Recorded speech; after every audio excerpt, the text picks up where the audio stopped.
All said and welcome back. A beautiful sunny day out there in Melbourne. Those numbers have been climbing. They've been up and down, but hopefully in the next few weeks we'll get some freedom there. And welcome to the Super Series, not September anymore, into October. Series 2 and up to Session 6. This is our final session today in this series. And, you know, we're going to have a great session that's really about you and the people on the call, people who watch the recordings. We really want to hear from you. We want to hear your sharings, how you've enjoyed it, and definitely some feedback. We'd love to get out to you a survey in the next week or two to get some great insiders. We've got some big plans to create a bit of a community out of this, a business community and a bit of a club atmosphere. Stefan, Andrew, myself, Tim on the call today. We're really looking forward to bringing you some more value and we'd love to hear from you. So today's session is dedicated to you. And it is brought to you again by Phillips Brothers Foundation, the Business Benchmark Group and Cognisize Foundation. And our very special guest who's been on a few of our shows, PMD, Finance Director, Managing Director, Tim Donahue, who's joining us again today with some great financial wisdom. We've got a great program lined up today. We're going to have a key question, as you've seen there. What steps have you taken to build and maintain your resilience in 2021? That has been our overarching theme, resilience in business and life in a changing world. And boy, have we had one lately, but we really hope to get out into 4 groups there and everyone have a bit of a say today on that. So please, as Stefan said, get your thinking caps on about what it is for you around that question. We'll come back together after that and definitely get a bit of a summary of how people are feeling. We're going to answer your questions, so please put any other further issues or strategies or problems you'd like us to help you solve today on our forum, panel after that. And it should be fantastic to hear the different experiences of all the guest speakers today. Judd's going to come on and give us a little bit of practical resilience work to start, which we look forward to doing that. All the speakers will be getting involved with that. And just before we get into that, you must be watching SAS. If you're haven't been watching SAS, I just keep watching that mainly for the themes, the last 3 themes being confidence, teamwork and grit. And I think they've been great. And I'm just quoting a little bit of Ant Middleton, who sort of drives it. They call them all the DSs, so the directing staff. It's pretty autocratic and old fashioned, but geez, it gets to the bottom of who you are and what you're about and where that true essence of yourself is to really achieve your potential. And it's interesting, the confidence he said, trusting yourself to do something. Lack of confidence leads to hesitation, withdrawal, pulling out of things. You must absorb your insecurities, use them to drive your development and growth. I've just been quoting him as he goes. Teamwork, rely on each other in the hardest conditions, get to know each other inside out, have each other's back. Just great things about teamwork. And the grit, I love the grit at the end. Dig deeper than you think you can. The deepest toughness you have. Push the barriers. Extreme determination. Second wind. Must go on. Their example there was that long run. I don't know if you saw it, the log run. It was like 5 Ks up and down through over rocks and through creeks and rivers, and even Heath Shaw pulled out at the end of it. It was just, he's one tough AFL footy player. Jana Pittman and a few of them are still going, and even Mark Philippoussis, one of Andrew's old tennis guys. It's amazing what they've found to get to the end there. It's still going, but anyway, it's a great fun watching it, and it really drives you, I think, in business too. As Andrew and I have experienced sport and business, very similar. It's in that drive for success. So we're going to hand over to Judd to get us going. Okay, guys. Hello, welcome. I've only got about 5 minutes. So speaking of teamwork, mind and body, speaking of investment, let's jump up and get ourselves moving. So wherever you are. Great. Before you go, Judd, great opportunity. I mean, great opportunity for everyone to switch their cameras on. I mean, this is a community. We're here. We're all present. This is an opportunity to switch your camera on. Let's get a bit more relational here. There's nothing to hide. If you're in your pajamas, we're not judging you. If you are in your pajamas, well done to you. But in saying that, come on, let's switch the cameras on Let's go, Judd. What if you got your pajamas off, Stefan? That would be interesting. No judgment. Over to you, Judd. Switch your cameras on. Come on, guys. Up out of your chair. Let's get ourselves going. We want to invest. We want to immerse ourselves in this moment, mind and body. So connect with your body, shaking your hands out, swinging your arms. Try and find some space. All right. Arm swings. One in front, one behind. That's it. One in front, one behind. Some hip work. I'm going to move pretty quick. We don't have a lot of time. Round and round. Don't hesitate. Just do it. Now, most of you got a chair. All right, you got a chair, you got a desk, you got whatever. All right, we're going to start off with some runs. From here, 1, 2, 3, 4, 5, 6, 7, 8, 9, 10. High kicks, 1, 2, other leg, 1, 2, back to it, 1, 2,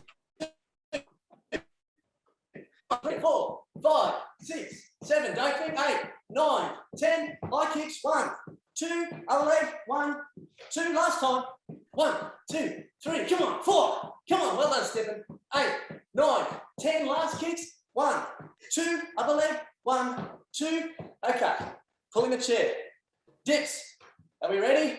Trying to find a desk, find a chair, find whatever you want, dropping down, 1, 2, right down, 3, 4, 5, 6, 7, just 2 more, 8, 2 more, 9, 1 more, 10.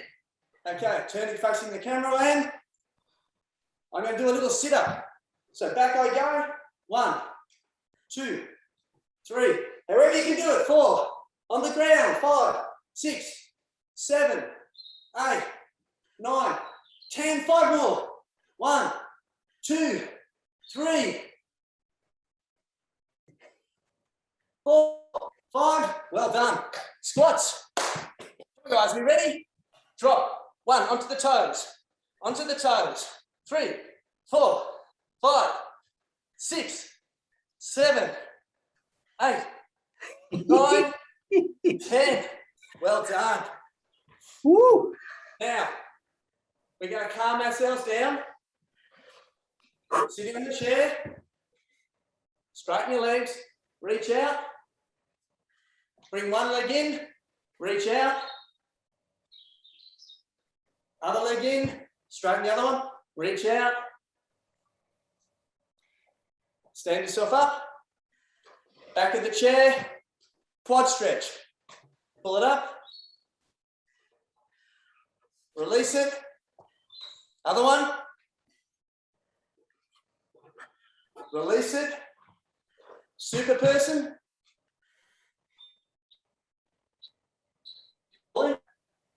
Bend one knee, then bend the other knee. Coming back, just some back swings. One in front, one behind. Hips. And then sit. Now, just for the last couple of minutes, I've still got just a minute or two. Feel yourself recover. Close your eyes. Close your eyes. Just feel the recovery process. Be mindful of the breath as it regains balance.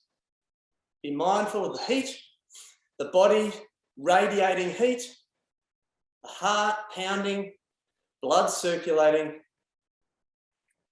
Feel that synergy, that connection between mind and body, and just observe. Be a voyeur of the body as it recovers, back to calm. Let the breath do what it wants. Hold it. Breathe it in, blow it out. 5 times. Breathe it in, blow it out. 3 more. Breathe it in, blow it out. Focus. 2 more. Breathe it in, blow it out. Last one. Breathe it in.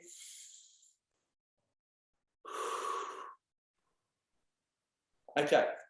Now that little exercise took like 5 minutes, less than 5 minutes. Okay. There's no excuse not to connect mind and body a few times through the day. When you start to get overwhelmed with things, stop and focus on this. Give yourself 5 minutes to reset, reconnect, and then go again. Okay? All right, guys, let's go. Thanks, Judd. That was amazing and interesting when you just focus on what's happening in recovery, how eventually you do recover. And that's almost it's almost a really good segue. So, Rob, can you put the question back up for a moment on the screen for everyone to reflect on? But it's a great segue in terms of just pay attention to your recovery. Pay attention to your level to go from a heightened state of energy back into control and focus on what you can control. So when you think about the year that's been, the 2 years or so that have been, for every one of us in one way or another, we have had to dig deeper than ever before, perhaps for ourselves and on many fronts for others, right? And we have learnt more about ourselves if you have allowed the process of whatever you actually learnt. What are the steps that you have taken? What is it that you have focused on as it relates to control in a world that has definitely changed, in an environment that is definitely changed? And how is it that you have taken the necessary steps, right or wrong, your steps in dealing with resilience, and how is that shaping you to take on 2022, 2023 and so forth, your life and your business and or what is important to you in the next phase. So we will be breaking out into a breakout room. Rob, I need the screen. Is it on? Thank you. This is the question that as we go into a breakout room, there'll be 4 groups that we go into. Everybody will have a chance to share in a minute or so. What is it? How is it that you have taken the steps to deal with resilience? And by sharing, you give everyone else in the room, the group, to perhaps take something from that could make a difference for them. So this is a very, very important minute or so in your sharing, but plus it also ensures that everyone is participating. So Rob, over to you. Take us into our breakout rooms. The breakout room will be about 8 minutes. Everybody gets a chance to say something, and please share. It's important. And what's important here is put your cameras on. If I went to dinner with you guys and you turned up with a black screen, it'd be a bit awkward. We're humans. Let's interact. Let's do the human thing. Fantastic. Great. I was just listening in on Andrew's there and some great things on well-being and self-health and care and family and social. It was a great list of things that you can do to just build that resilience and carry it forward. But we're going to go around the group. Stefan, we might go to you first, and any pearls of wisdom coming from your team there. Oh, yeah, no, it was amazing. We had Richard, Stuart, David and Adam in our group, and, the theme of staying connected, the opportunity to truly look at, the self-awareness level, just stick to your routines. Routines actually can improve and or get better.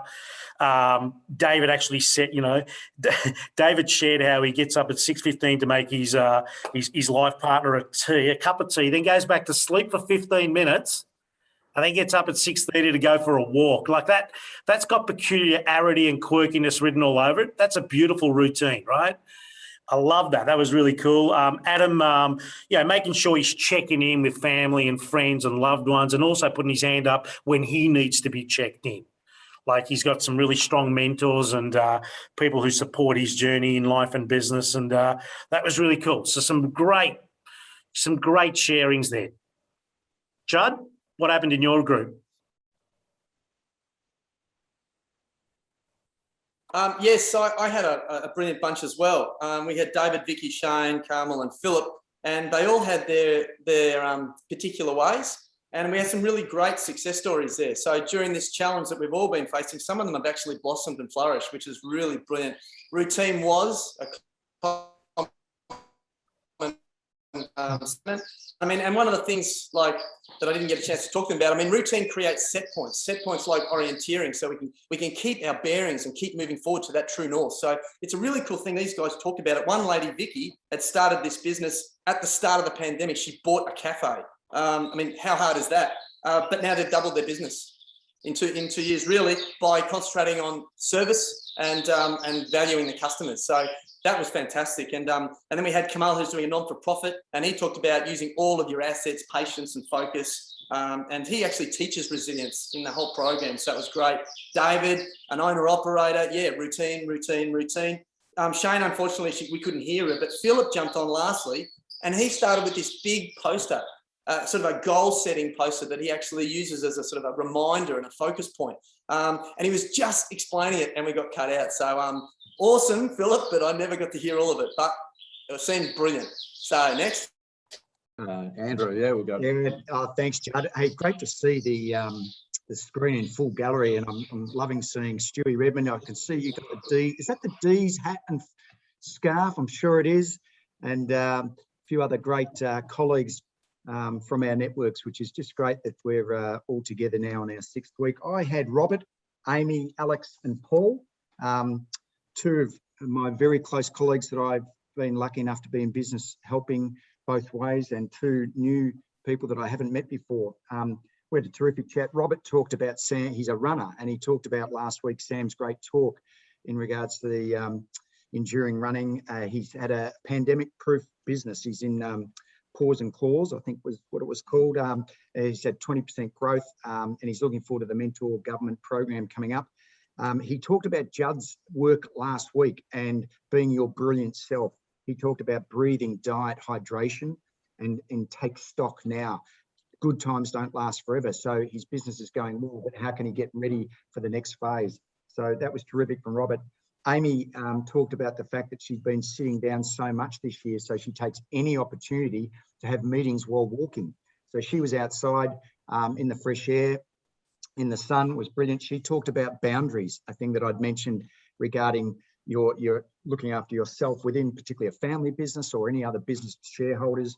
And her biggest thing was on her own personal well-being.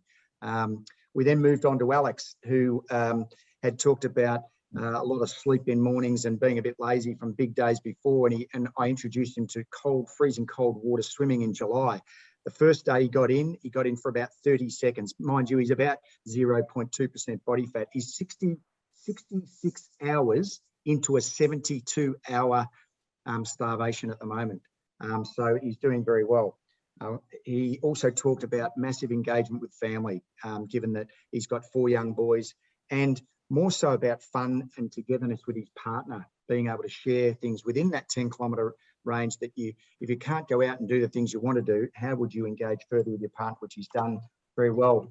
Paul was the last member, and he talked about focusing on what he could control. He's had a business that did have a big turn down last year. Vic in New South Wales, massive lockdown, so client-based growth has been hard. He talked about 3 personal things for him was spending more time with family, getting out exercising with friends religiously Tuesdays, Thursdays, Saturdays, and lastly, personal challenge to himself, looking after his health and well-being, being outside, looking after his weight, looking after his mind. And then we had one user at the end that we couldn't, it was a Zoom user, but we couldn't quite get to. So my group, terrific. And then over to TD, Timmer.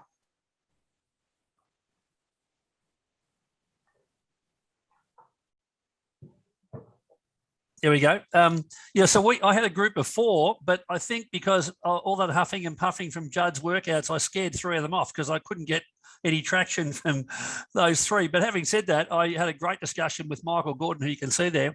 Michael's got a very interesting business, and I hope I'm going to represent you appropriately here, Michael, that sort of does repairs and recovery for houses off the back of storms or disasters. And so here's a bloke that likes disasters, right?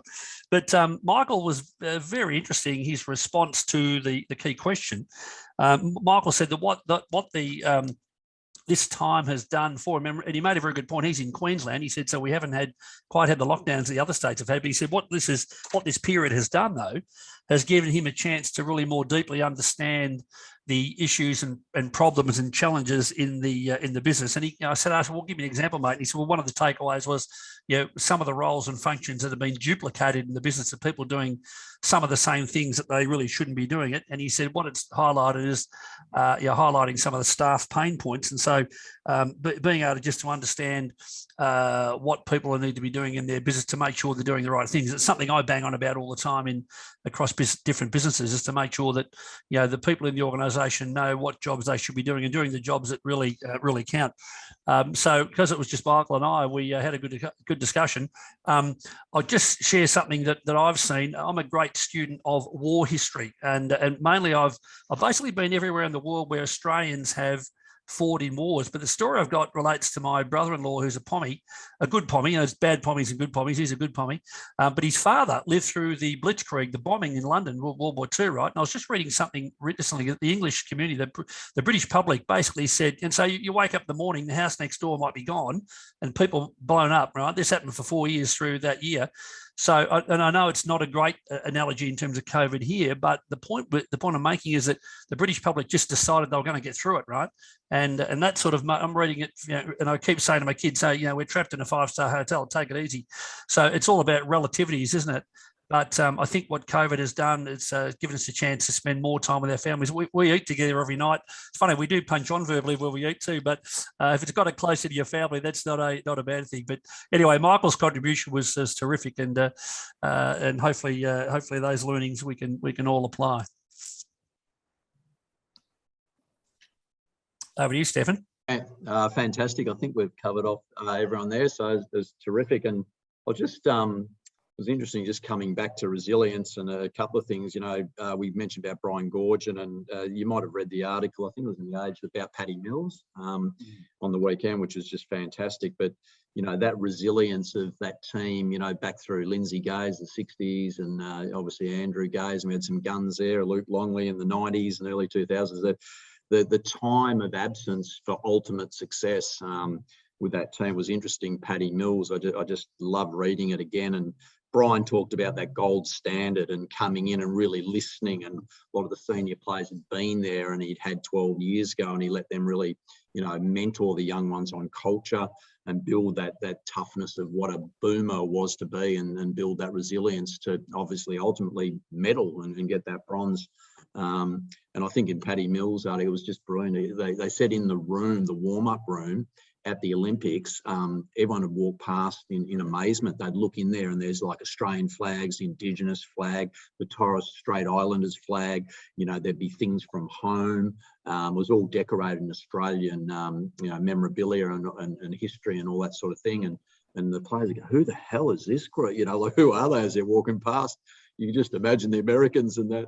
But that was their little differentiator, and they were coming from all different parts of the world, and that resilience to just come together and find something that was really common and unique, and which drove them to success. I just think it was amazing little analogy from the sporting field.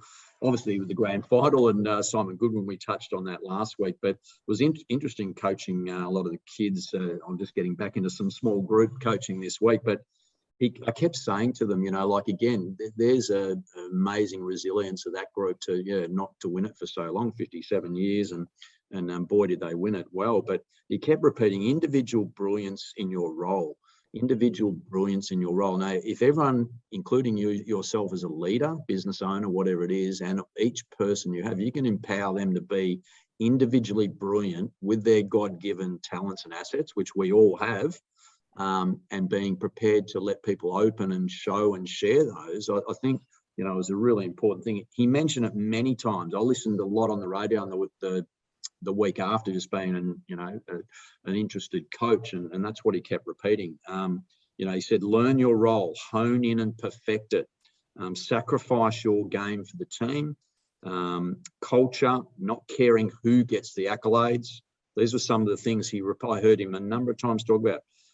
Having the fittest squad, even business, having the fittest squad mentally, physically, emotionally, resilient wise, and having depth in your team, pushing the gold standard. He mentioned the same thing as Brian Gorgian did, the gold standard, the ultimate gold standard that they set, which would be their values and their KPIs and that sort of thing.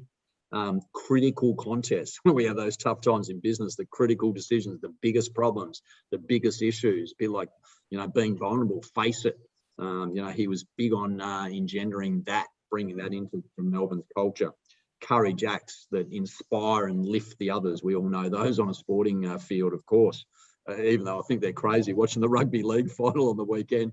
If they're not the toughest guys that just keep smashing into brick walls one after the other in a predictable manner, it's just crazy what those guys do.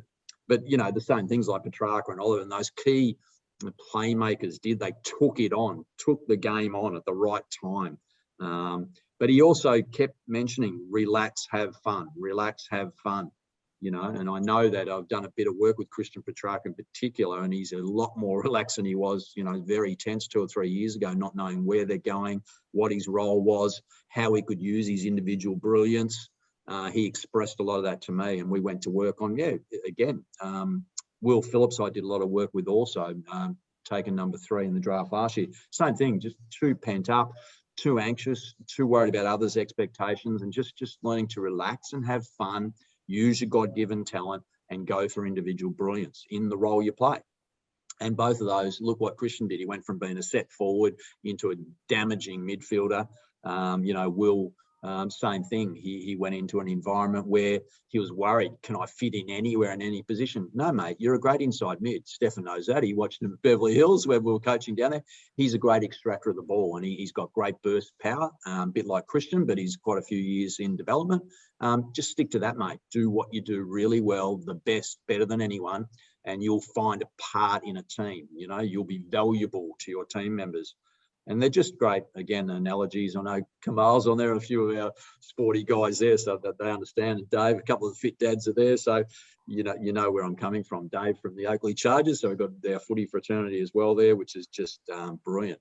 But we've got, there's that chance for a little bit of Q&A. We just wanted to finish more with a bit of an open forum there. So, it's, I don't think we've got any direct questions there, but Rob's helped guide us through a few of your questions over the years. And we'll open up with this one, explaining financial hygiene. And Tim talks a bit about this, how to know when it's the right time to sell a business, buy a business, and employ more management team. So maybe, Tim, we might go to you first, and any of the other panel, please. Yeah, sure. Well, that's a big question for a 1 minute answer, right? So let me just simplify it into 2 parts. You're in a business and you want to grow it, or you want to sell it. I think about selling a business, it really depends on what stage of life you're at, but fundamentally, most people I find get to a situation whereby often they say, well, you know what, I really want to go and do something else, whether it be retire or another business. But I think in terms of selling a business, my only counsel would be is you've got to get some good advice around and put together a framework and a process. So really, here's a question I often ask people. If for those in businesses, you're all in businesses, right? If someone came along and said to you, because of a government rule, it's a bit like, let's say it was a compulsory acquisition, let me use that example, right? So anybody that lives on North East Link, the government every day of the week is coming to people saying, oh, by the way, we're buying your house. Let's say the government came to you for some extraneous reason and said, look, we're going to compulsory acquire your business, but we're going to do it in 12 months and we're going to pay you a multiple of profit. What would you be doing different in the next 12 months if you absolutely knew you were going to sell a business versus you're just going to be in the business for the next 3 to 5 years? I guarantee you'd think a bit more carefully around, there's only 2 levers in business. You've got to worry about 2 things, revenue and expense. They're the only 2 levers in business and nothing else, right? And so it's about exponentially growing revenue and obviously controlling the heck out of costs, right? Now you've got to invest in it, but in terms of if you are going to sell a business, you think about going to do it in the next year or 2. My view would be get some framework around what it should look like to actually maximize the end game. And if you're in business for the foreseeable future, the big mistake most people make in business, they don't focus enough on revenue. I'm all about the revenue. On the 6 businesses I've got across 1,000 staff, which I've started myself, I'm all about revenue. So it's about exponentially growing sales and not doing all the work yourself. So they're the 2 things I'd say. Just to add to that, Tim, we talked briefly last year in this with the word financial hygiene. We didn't have any set date by which we thought we were going to sell at all in our business. But what we did 5 years out, we set frameworks around our financial management, our accounting, our operations, our scale and our sustainability, so that any particular time we're either tapped on the shoulders or asked, would we sell our business? We were in a position where our hygienes were so good, we were beyond reproach. What you don't want to have is your business is all over the shop, and then at the particular time you might be thinking of it or being asked, and then you've got to go and retract all these areas of the management. And so that's what I talk about, hygienes. You can set them no matter what date you think you might be thinking of selling or not selling at all. Run a business hygienically all the way through, and making sure that you're not taking personal approaches within the business, like I mentioned the term, using your business like an ATM. Set aside your business ownership, your shareholding, from your own personal employment and salary within the business. Don't merge those waters. So thanks, Anth. Fantastic. We might just swing, Can I just add something to that before we go to the next question? Yeah, go. Before we go to the next question, I just love that. I loved what you said there, Tim and Andrew. And Tim, when you talked about, what would you do differently if you knew you were going to sell your business in a year's time? I say the exact same thing. You know how I'm really into ourselves as a business? I say the same thing to clients all the time. If you knew in a year's time your life depended on what you did now, what would you do differently? Which is fascinating, because doesn't it? Do you know what I mean? So if we have that attitude day to day, moment by moment, how can we fail? And then there's having the attitude, Judd, and then actually being prepared to do something about it. Because I can talk till the cows come home, but it's execution and rubber on the road that puts a number on the scoreboard. Nothing else does. Petrarca could have been the difference at the 14-minute mark of the third quarter, and then his mates joined in. Or Petrarca could have decided to, we're done, we're dusted. Bontempelli's getting the Norm Smith. He did something. As John Kennedy did say, and many famous people in business do say, it's one thing talking about it, and words are good, and stories are unbelievable, but the numbers never fucking lie. And that's the truth. Yeah, certainly is. Stewie Redmond, thanks for the question there. How can you engage your boss, owner, diplomatically when they operate their way or the highway? And this restricts your ability to be individually brilliant. Great response to what we've been talking about. Any of the panel want to jump in? Yeah, definitely. Love this. I think there is a responsibility at the individual level to not go out of your way to prove your boss or your up report right or wrong. I think there's an opportunity at an individual level. If you're not clear about your role and responsibility and what success looks like, if that's a little misunderstood or misaligned, I feel as an individual, you have an awesome opportunity to have that conversation. And it ain't about my way or the highway. It's about, in my opinion, because I belong to something that's going somewhere and we're in this together, this is what I feel we could be or should be or may be doing. And how would it look like if you gave me a bit more rope to fail doing this? I think at an individual level, we have an opportunity. And this is the beautiful thing of belonging to something that's got legacy front and center, and you as an individual, not the boss, have an opportunity to impact legacy by changing the conversation versus waiting for the conversation to be changed. Yeah, look, Stephen, I'd add, if I may, you know what, this is a difficult question, right? Because there's a lot of business owners, and I'm sure I've been guilty of myself, who are actually not listening and you know what, not going to have the conversation. So that's a problem. So I guess at the end of the day, my only counsel would be, and it relates to what Stephen just said, is to try and build a conversation around, well, what are the outcomes you as the owner and the business that they're trying to achieve? I tell you what business owners like. Business owners like revenue, business owners like profit, and they like how to cut costs. Those three things, you start to talk those languages, but business owners, some people just won't listen, right? And so that could be a problem. Depends on the owner. But if you start to talk about owners that are things that are relevant to them, because a lot of business owners do have a lot of stress on them. They might have bank debt. They might have teams. The business might be going as well for whatever reason. And I've been guilty of it myself, that when things aren't going so well, you just sort of tend to put the blinkers on and say, I'm not going to listen to anyone else. I'm just going to do it my way, but you're not listening. And that's a problem. So I'm not suggesting there's an easy answer here, because there ain't, but I'd be talking to the business owner about what's important to them and where we're going. And Stephen said it beautifully about it's a team game. But there's the old line. A lot of business owners have this, don't they? We're going to do it as a team. We're going to do it my way. That's bloody hard to fix. So, it's a conversation for another day, but that's all I'd say. I remember, in Tim, fairness, that is an old way of thinking. I mean, the I'm my an way, old the bloke, highway mate. Take it is- easy. no, but in fairness, the old way of thinking is my way, very top-down leadership.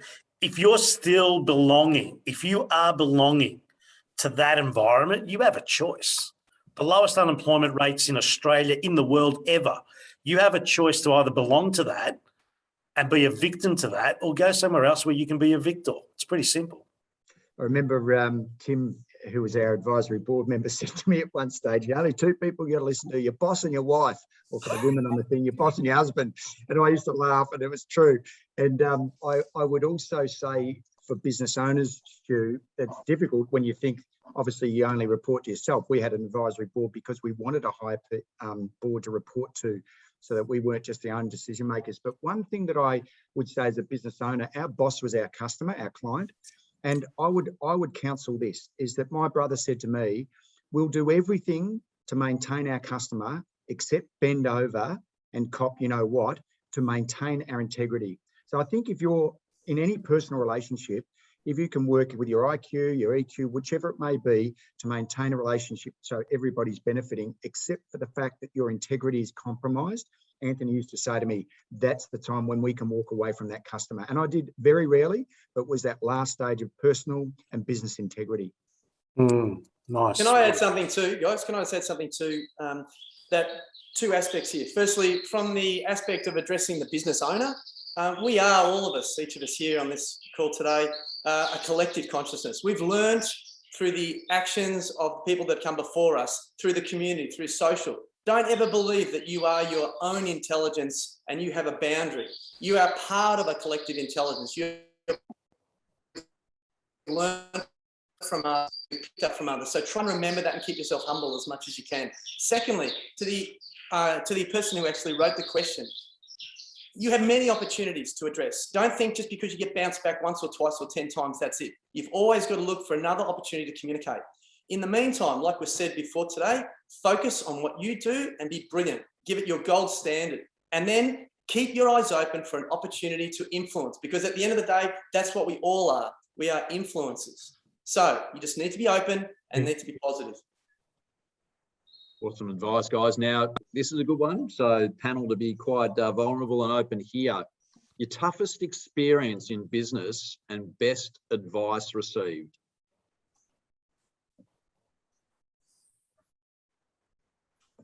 Is this to the panel? Yes, to the panel. My first mentor said, don't wish it was easier, mate. Just wish you were better. Yeah. So I'll give you one. I've got a whole lecture on how to borrow money and not go broke, right? So pre-GFC, I bought a business 1 year out from the global financial crisis, borrowed a very big amount of money. And if you've borrowed a very big amount of money and you're guaranteed personally, a bit of risk on the system, well, and revenue with the global financial crisis in 2008 dropped 35% in like 7 months, right? So I bought a very big business, 35% of the revenue, and then the profit disappeared.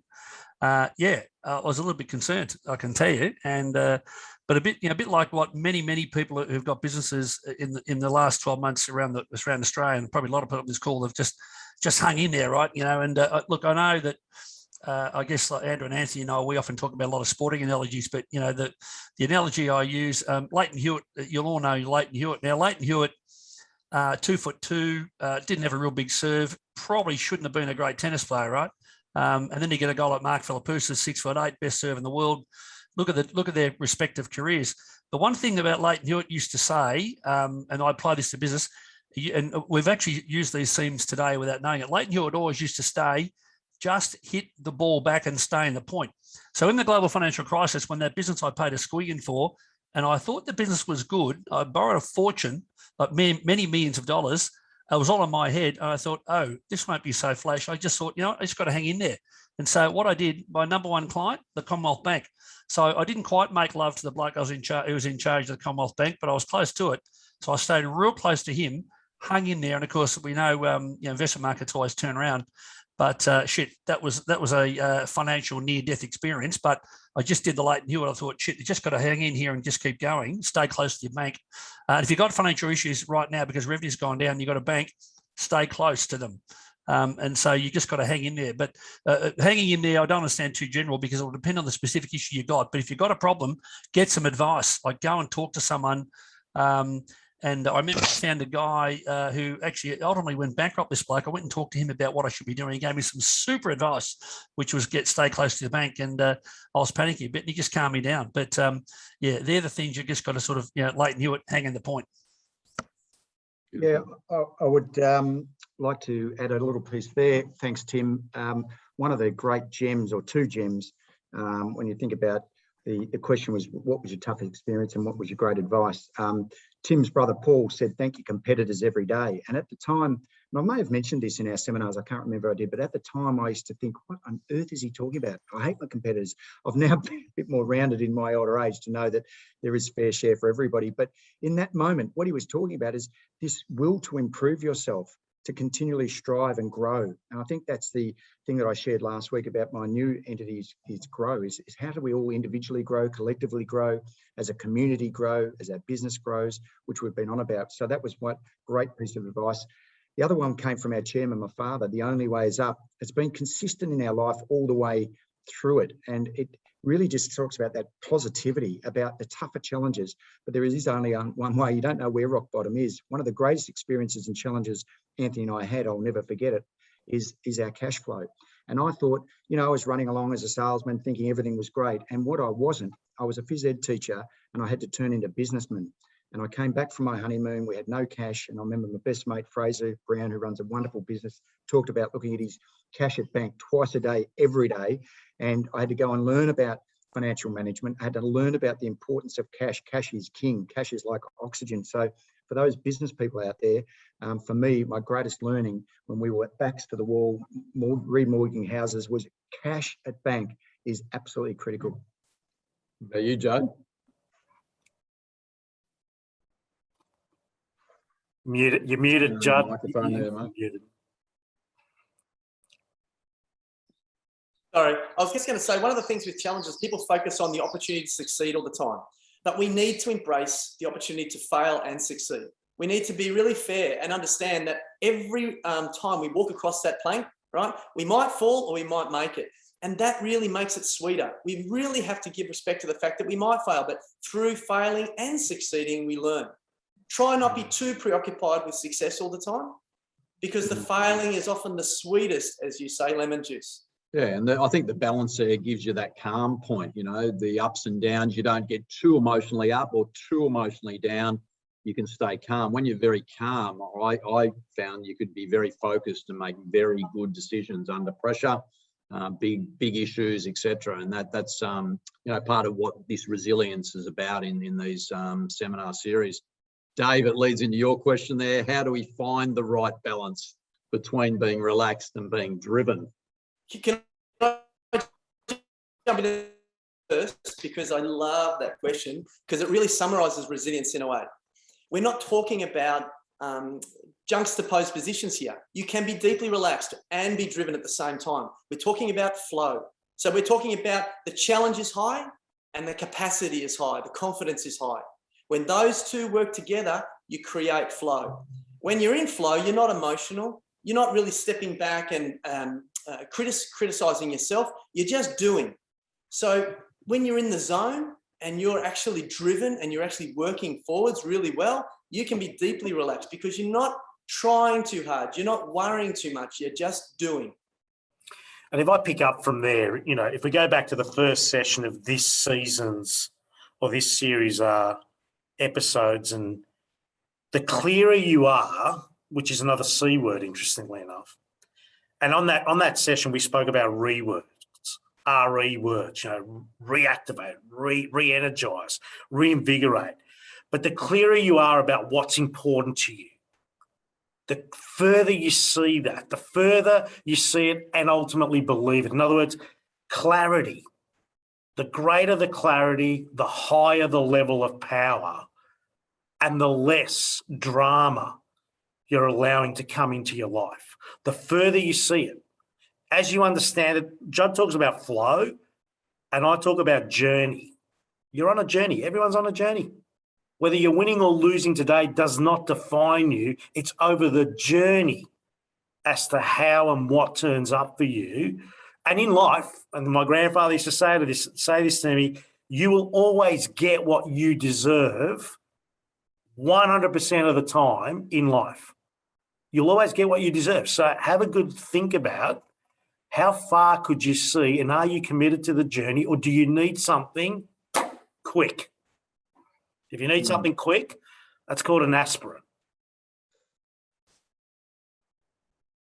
Yeah, If you need something that's going to go the journey, you might need some brain surgery. Either or. We're making choices in life. Go further. Allow yourself to goal set. Go further. Create some purpose in your life for a journey. 100, 200, 500 weeks. We get to live 4,264 weeks on average in Australia and New Zealand.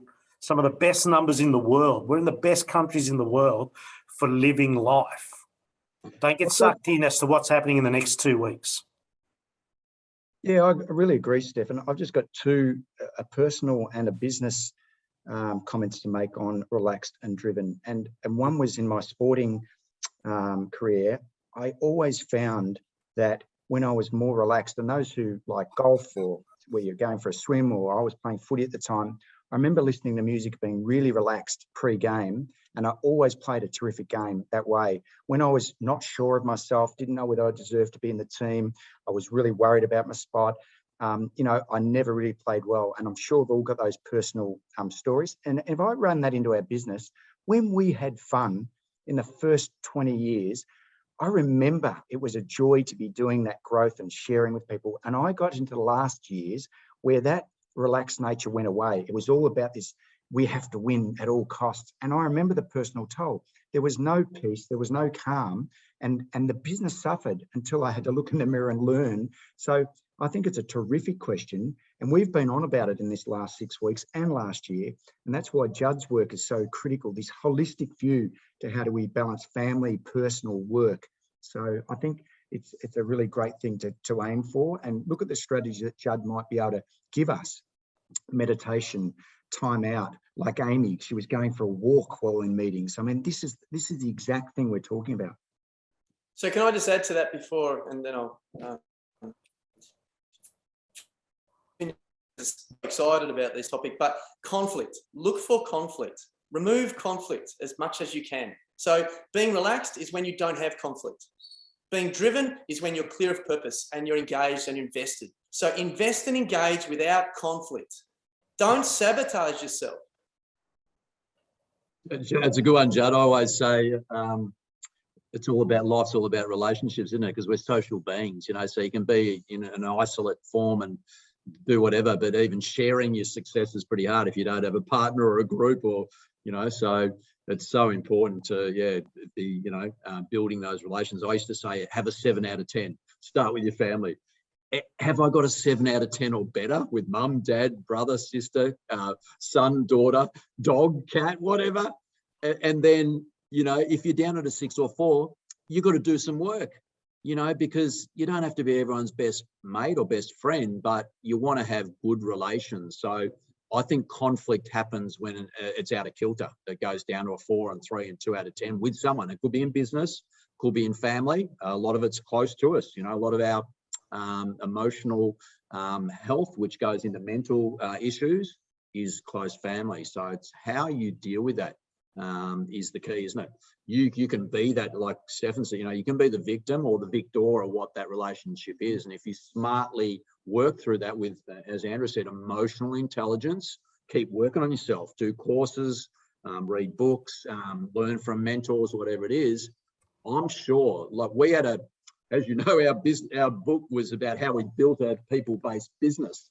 And, you know, we had 5,000 staff and we had, 130,000 families and, 40, 50,000 kids per night. Now, if we didn't focus on relationships and train that through all our people at that 7 out of 10 sort of mentality, you just couldn't do it. It would crumble. And so it's not easy, but I think you can start with your own backyard. You know, you can really start with that. And It does. When you get those relationships flourishing and more, and 9 out of 10s, all of a sudden your energy is huge, you know, and nothing will stop you.